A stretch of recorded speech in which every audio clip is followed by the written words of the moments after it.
Hello everyone, this is Tony Bird, your superintendent. Delighted to be here with you today. And our focus for today is the importance of literacy in our county and community.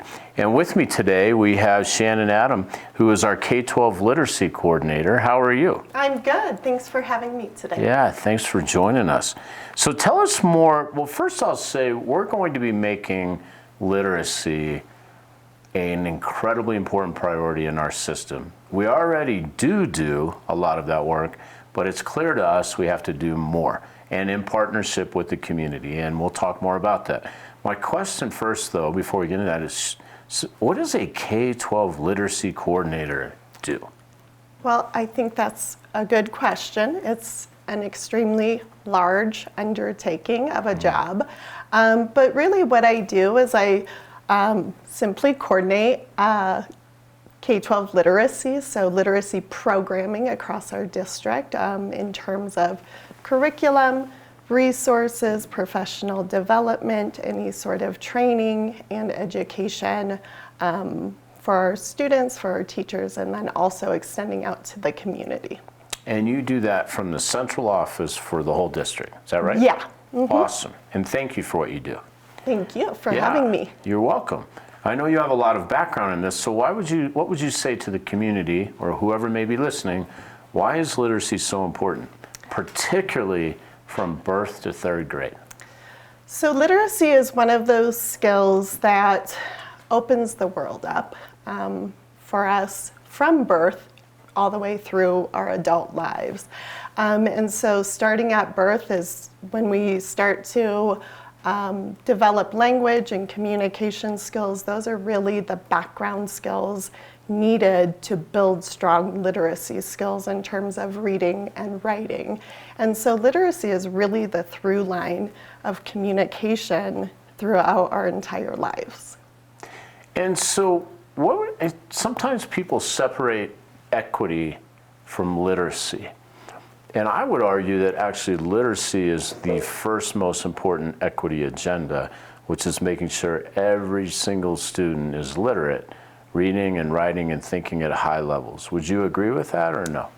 Yeah, definitely. I think literacy is one of the main keys to accessing education, which is always a key to opening up global awareness for us, opportunity within our communities, within the world, and it's also tied to just our everyday foundational basic life skills.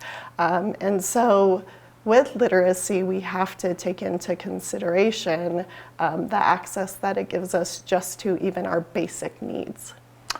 Two more questions. First one is, can you define literacy for people that are out there and wondering, okay, I think I know what you mean. Are you talking about reading, writing, what? What is that? Yeah, so literacy in its most basic form, and it has a lot of different definitions, but in its most basic definition is really just the ability and skill to read and write at a foundational level.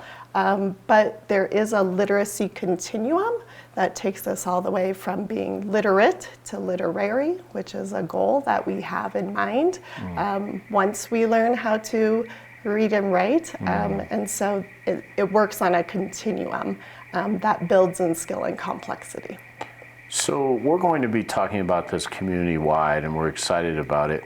A lot of times in my career, parents or guardians have asked me, what can I do to help? How can I help with my own kids?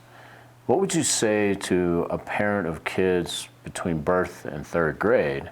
What would you say to parents of older children? So one of the biggest things that we can do to help build strong literacy skills is actually to just engage in conversation with our students and to talk to them through dialogue in a daily setting.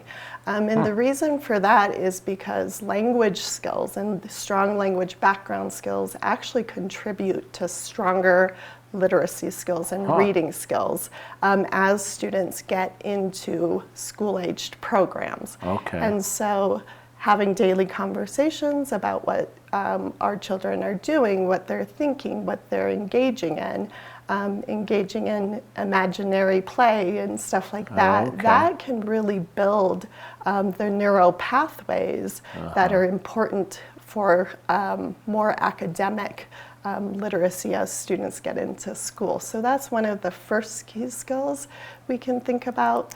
After that, once students get into school and they're enrolled in academic programs, then we can start engaging in actual reading with our students. At home? Yeah, Okay. at home. Okay. And just engaging for 10 minutes a night or 10 minutes a day, we can really help to build strong literacy backgrounds for our students.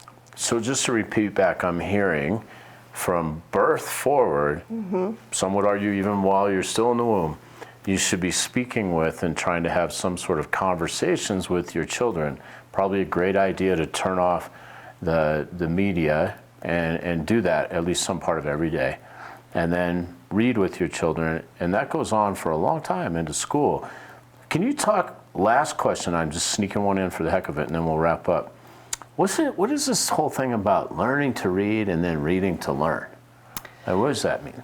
Yeah, so in a more complex kind of view of reading, we have what is called decoding, and that's really where we build the skills of reading, the basic foundational skills of reading. What are the sounds? What are the connections to the letter symbols? How do we build vocabulary and syllables, break down syllables and sounds, all of that stuff.